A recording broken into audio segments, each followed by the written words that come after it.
Hello friends, today I would like to discuss the essay Of Truth by Francis Bacon. Now this essay is considered to be one of his philosophical essays, and it deals with a discussion on what is truth and what is lies, and why is it that people have a tendency to lie. Okay, so that is the essay, that is what the essay is all about. So let us begin. What is truth? Said jesting Pilate, and would not stay for an answer. Certainly they be that delight in giddiness, and count it a bondage to fix a belief. Okay, let me stop there. I should say that reading Bacon's essays loudly is a pleasure in itself. You don't feel like stopping because it just takes you along with it. But since I have to do the explanation, I am going back once again to what I read just now. So the opening sentence is, what is truth? Said jesting Pilate. And by the way, Aldous Huxley, the famous author, has written a novel called Jesting Pilate, which he has the phrase which he has taken from this particular essay. Now, it seems Pilate is a reference to Pontius Pilate, who was the Roman governor of Judea, and this was the same Pontius Pilate who sentenced Jesus Christ to crucifixion. It was he who ordered that Jesus be put on the cross along with the two thieves. And it is said that Pilate asked this question, what is truth? And he would not stay for an answer. And here the reference is to the fact, it is mentioned in the Bible. There is a reference in the Bible, in the Gospels of Matthew and John, that Pilate did not find that Jesus Christ had done anything wrong, and he was not in favor of putting him on the cross. But then he did not have the courage to antagonize the powerful Jewish priests and lords there, and so he just gave in to the pressure, and that is why we have this. It is said that he just washed his hands and said that I will not have anything to do with the blood of this innocent man. So even now we have this expression, washing your hands, means you denounce all your responsibility in a certain matter. So that all comes from the story of Pontius Pilate. And so here maybe the reference is to the fact that Pontius Pilate asked himself the question, what is truth? Now here he knew that Jesus was innocent and he need not be crucified, but then what does it matter? What value does truth have? Maybe that is what Pilate meant. And he didn't stay for an answer, and he just walked away. And certainly there be that delight in giddiness. And Bacon goes on to say that there are people who delight in giddiness. Giddiness here means being unsteady, not having a fixed opinion, fickle-minded. Okay, that is what he means by giddiness. And there are many people who are happy to be fickle-minded. They count it a bondage to fix a belief, affecting free will in thinking as well as in acting. So he says that many people find it easy not to fix a belief, because once you fix a belief, once you admit that you know the truth or you are convinced of something, then it becomes necessary that you follow the same thing throughout.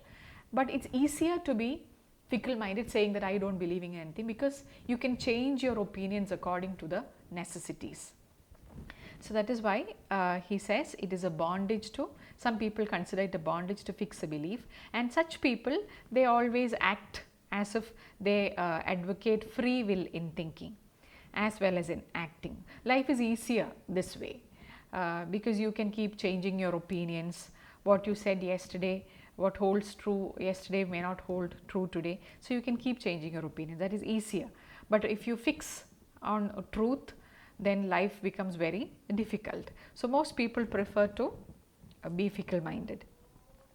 And then he mentions that there was a school of philosophers. The reference here is to the skeptics, a group of philosophers led by the philosopher Pyrrho. And so they were called skeptics because they kept asking questions about everything. They did not believe in one objective truth. They doubted everything and they kept asking. That's why they were called skeptics. So he says there was once upon a time, there was a group of discoursing wits or a group of philosophers who believed in this. But even today, there are a few who would continue to think in these lines, or who would continue to say that there is no one fixed truth. Bacon says that it is very difficult and a laborious task to discover truth. But he says it is not only that difficulty in finding truth, because we have heard about saints and seers who had meditated for years and years to find the truth. So finding truth is not an easy job, but it is not only the difficulty involved in finding the truth, nor again that when it is found it imposeth upon men's thoughts. And again, once you discover truth, it becomes kind of compulsory that you follow the truth, because once it's known to you, you cannot ignore it. So it is not just these two difficulties that brings lies in favor, but a natural though corrupt love of the lie itself. So he makes a very interesting observation and says that it is not the difficulty in finding truth in the first place, or the difficulty in following truth as the second thing, but then what makes people in favor of lies is the fact that human beings have a natural and a very innate tendency to love lies. One of the later school of the Grecians examineth the matter and is at a stand to think what should be in it, what that men should love lies. So he says here the reference is to the philosopher Lucian, who lived in 125 BC, and this man, a Greek philosopher, he examined the matter. He tried to find out why is it that men like to tell lies or to engage in falsity. And he says there are two reasons which can be justified when you can lie for two reasons, that is where neither they make for pleasure as with poets, nor for advantage as with the merchant. That is, if a poet lies, that is kind of, there is a rationale for that, there is a justification, because a poet is a man who talks of things that don't exist. He uses his imaginary powers to talk of things that are not known to man. So that is permitted, though it is not a very good thing, at least it is permitted, it is a justification. Poets can lie because they are doing it for pleasure, their own pleasure, and also to give pleasure to those who read their poems. And the merchant, sometimes a merchant may lie because he would get advantage from it, that is, he would be able to make profit from his lies. So that again is reasonable to a certain extent.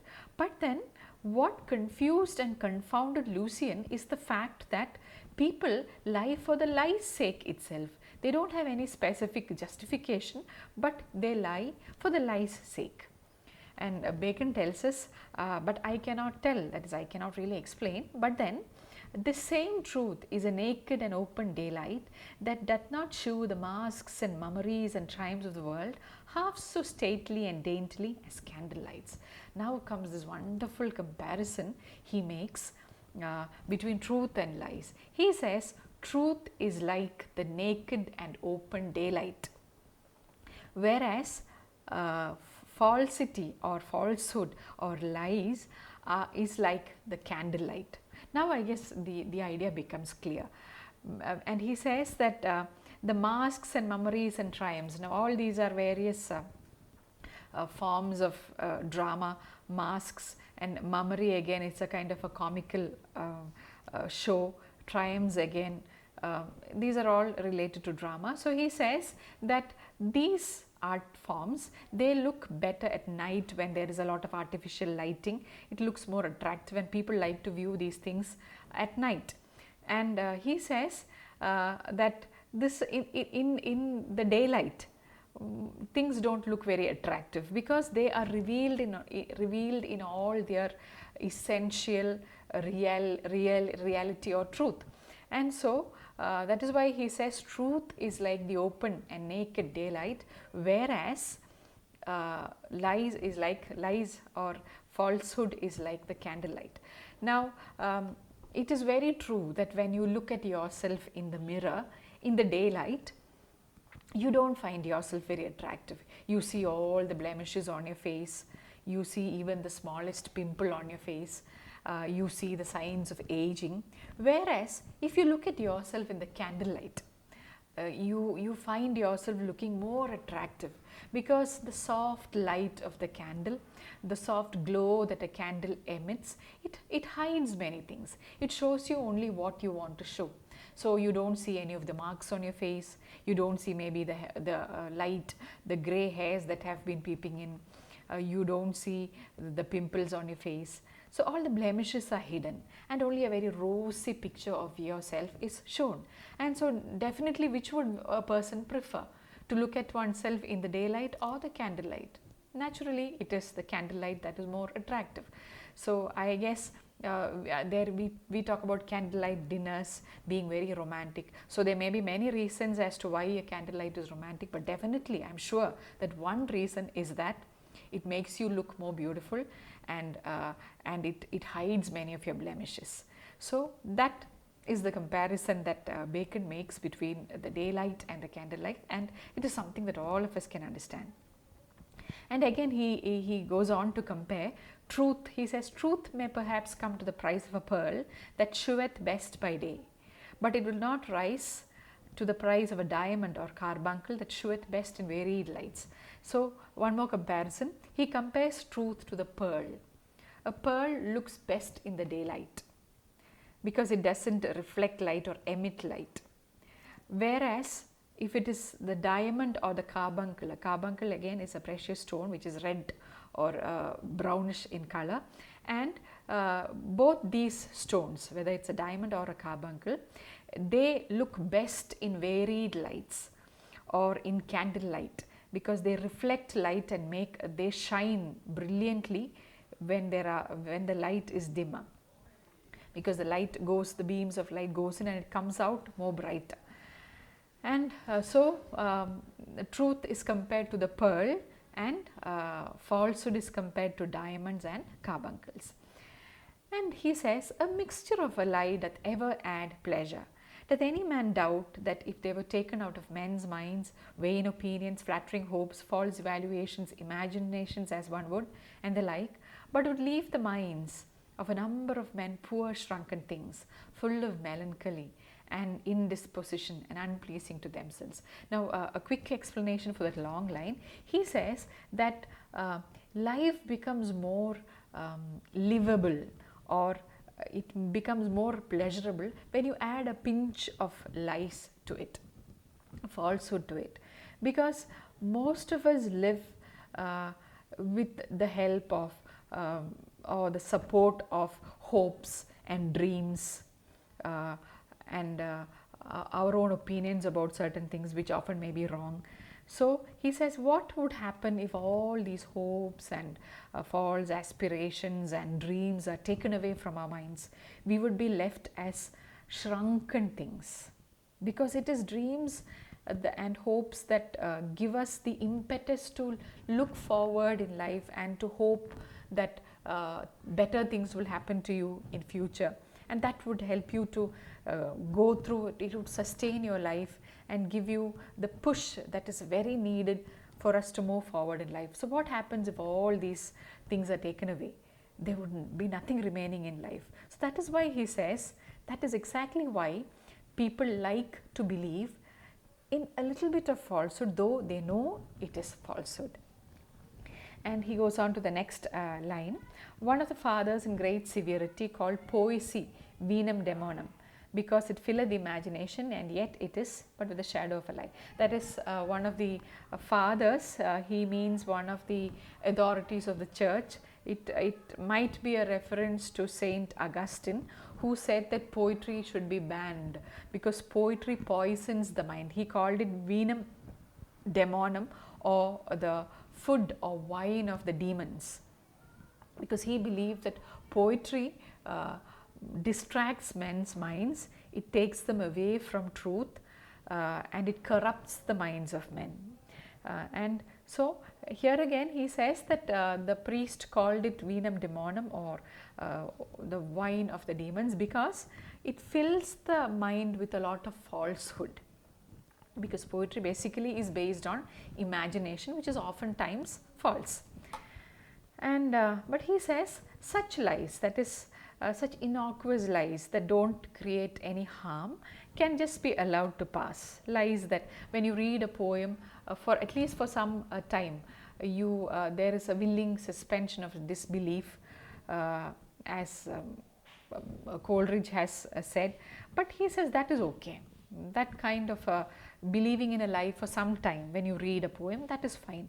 But then a lie becomes really harmful when a false idea or a false belief settles in your mind and you start taking it for truth. In such cases, the lie becomes very dangerous because it veers a person off the course of the virtue and it makes him do wrong things. And so he says, but howsoever these things are thus in men's depraved judgments and affections, yet truth, which only doth judge itself, teacheth that the inquiry of truth, which is the love making and wooing of it, the knowledge of truth, which is the presence of it, and the belief of truth, which is the enjoying of it, is the sovereign good of human nature. Okay, that's a pretty long sentence. Actually, it doesn't end there, it goes on, but I have ended it there to catch my breath and of course to explain it as I understand.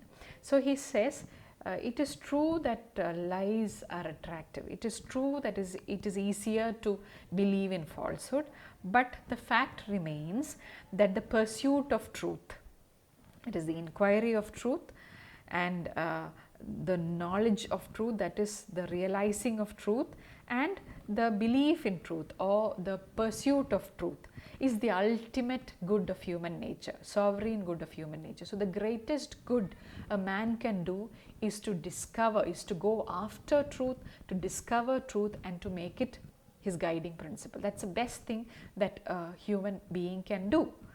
And he says the first creature of God in the works of the days was the light of the sense. The last was the light of reason. And his Sabbath work ever since is the illumination of his spirit. And he says that God, when God created the earth, the first thing he created was on the weekdays. The first thing that he created was light.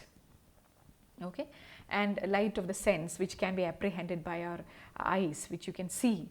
And then after creation, the last thing he gave us was the light of reason, that is man's ability to think, the faculty of reason.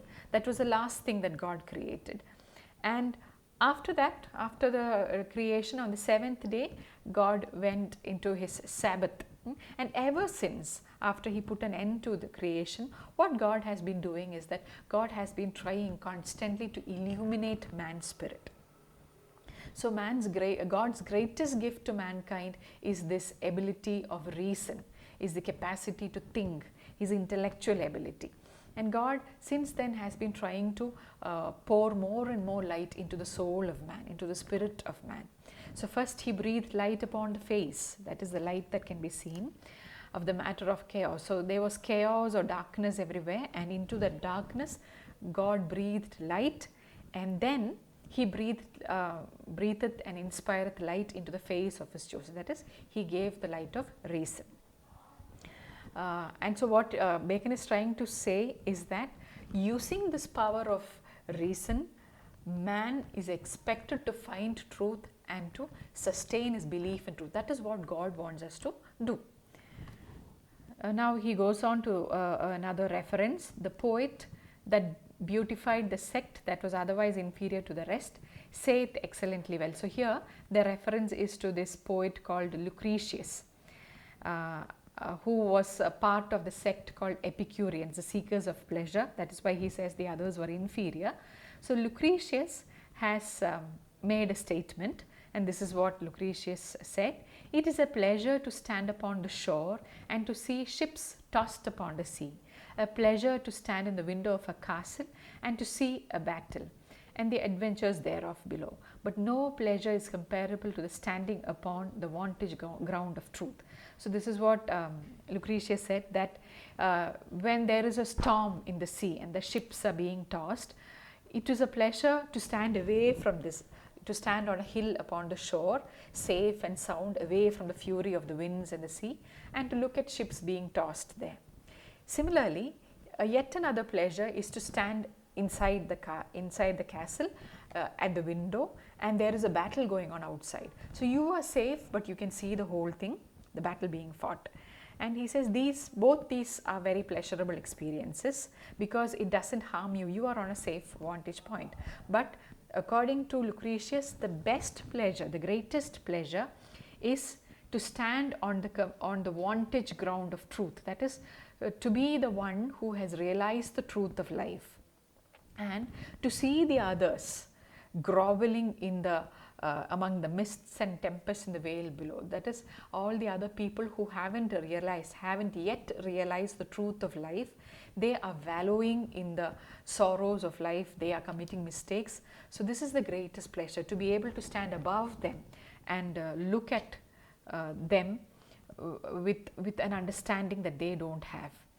And so Milton says, yes, it is true that this is definitely a good thing, but then you should never feel that you should look at these people with pity, never with pride. You shouldn't feel that I have reached a place that nobody else has, so let me be proud and happy and arrogant. No, he says that is not the attitude.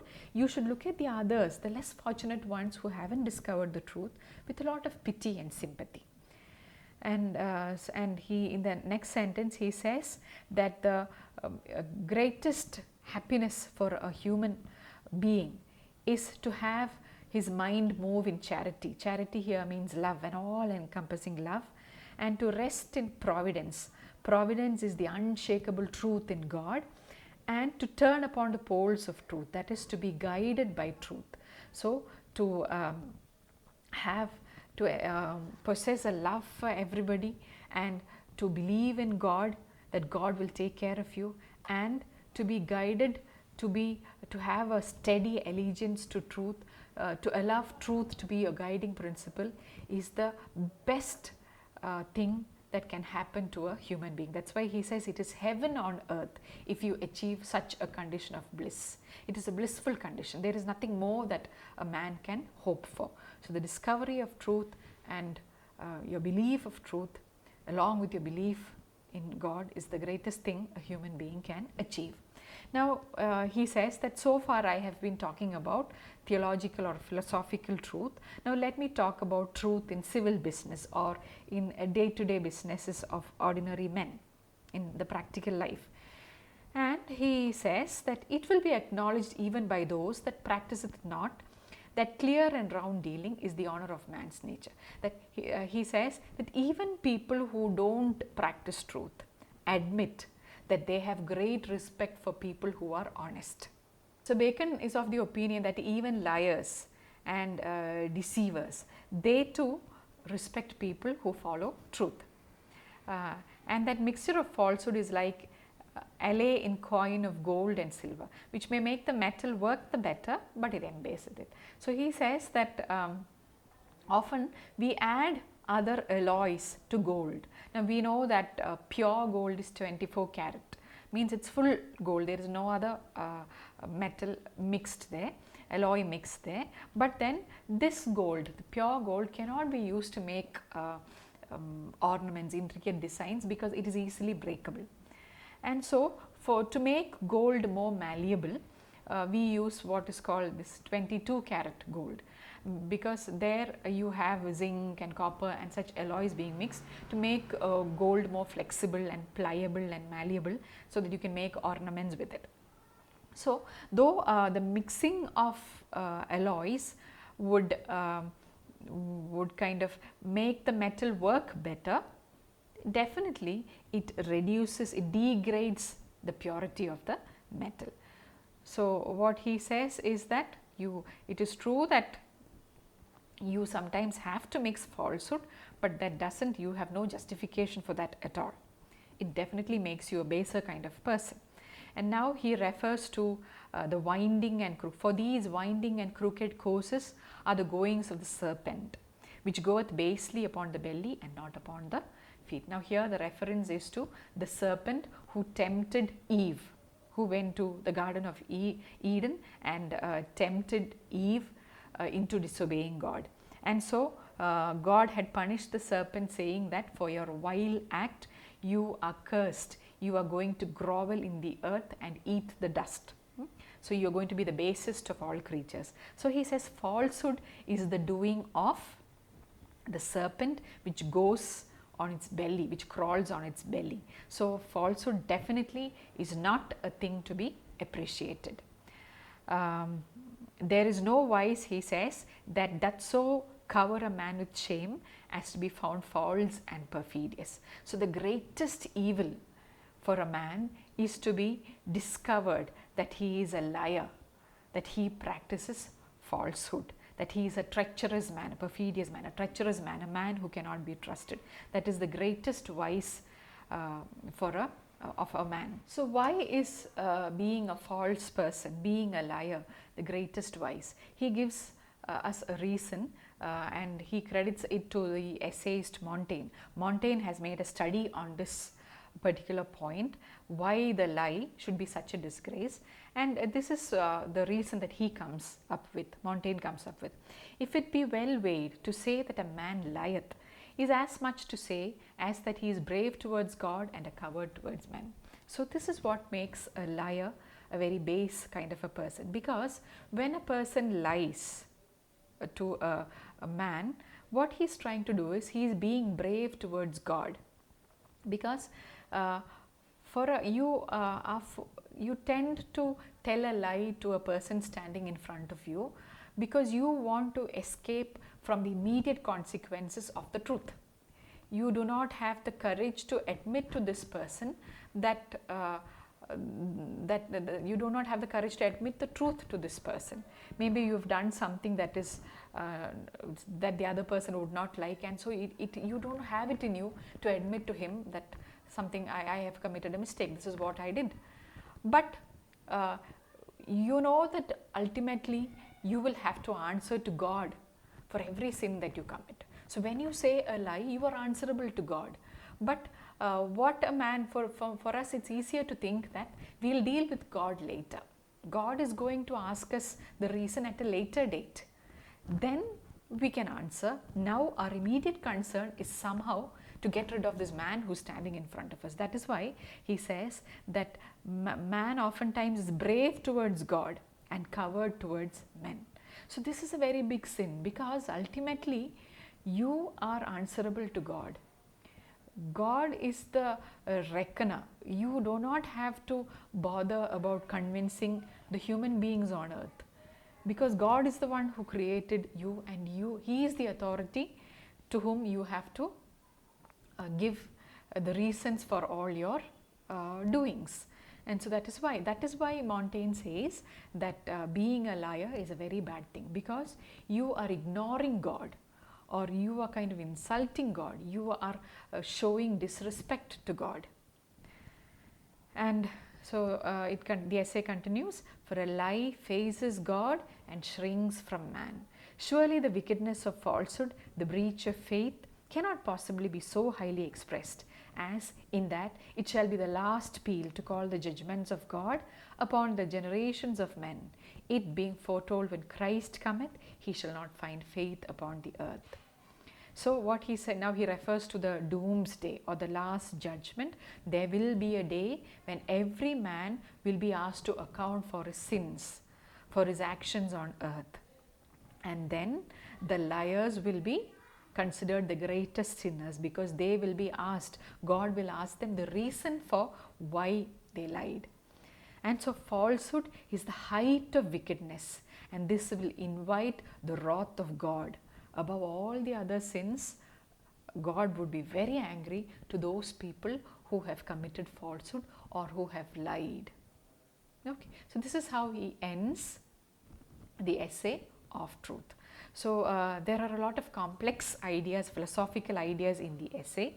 So I have explained it in the manner in which I have understood it.